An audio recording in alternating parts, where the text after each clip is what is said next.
MP में हुई सनसनीखेज वारदात ने पुलिस महकमे को भी हिला दिया। शातिर अपराधी हत्या के बाद पुलिस को कई दिन तक भटकाता रहा, लेकिन आखिरकार पुलिस के हाथ शातिर अपराधी तक पहुंच ही गए।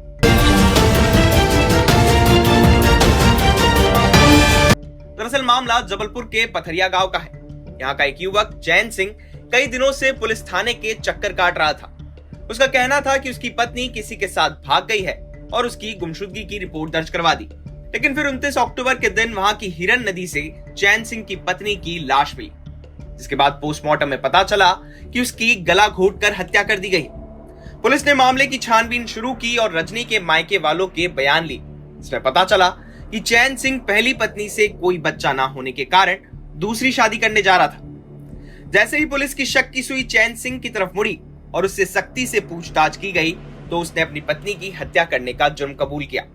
हत्या के बाद चैन सिंह के पिता ने भी लाश को ठिकाने लगाने में उसका साथ दिया था।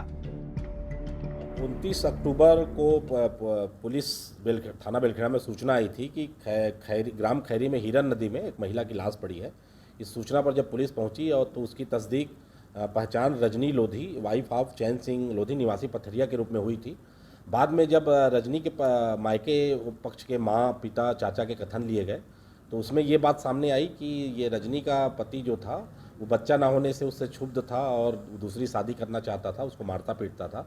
ये बातें सामने आने पर जब कड़ाई से पूछताछ की गई तो चैन सिंह ने यह स्वीकार किया कि 26 अक्टूबर को रात में इसने अपनी पत्नी का तकिए से गला घोंटकर और अपने पिता के साथ ले जाकर हिरन नदी में इसको सिरा दिया था और इसने जुर्म स्वीकार कर लिया है। चैन सिंह लोधी और इसके पिता मुन्ना सिंह लोधी को सहायता करने के कारण इसमें हत्या के।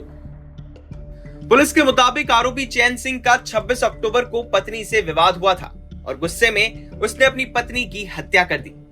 हत्या के बाद पत्नी रजनी को चैन सिंह ने जीन्स टी-शर्ट पहना दिया था और उसके सर पर गमछा डाल दिया था, जिसके बाद अपने पिता के साथ मिलकर उसने बाइक पर ही लाश को बीच में इस तरह बैठाया कि ऐसा लगे कोई पुरुष बैठा हो, जिसके बाद दोनों ने उसकी लाश को नदी में फेंक दिया। गुमराह करने के लिए आरोपी चैन सिंह ने बैग में रजनी के कपड़े भी भर लिए थे, जिससे ऐसा लगे कि वो घर से भागने की फिराक में थी। हालांकि पुलिस ने अब दोनों आरोपियों को गिरफ्तार कर लिया है और मामले की जांच कर रही है।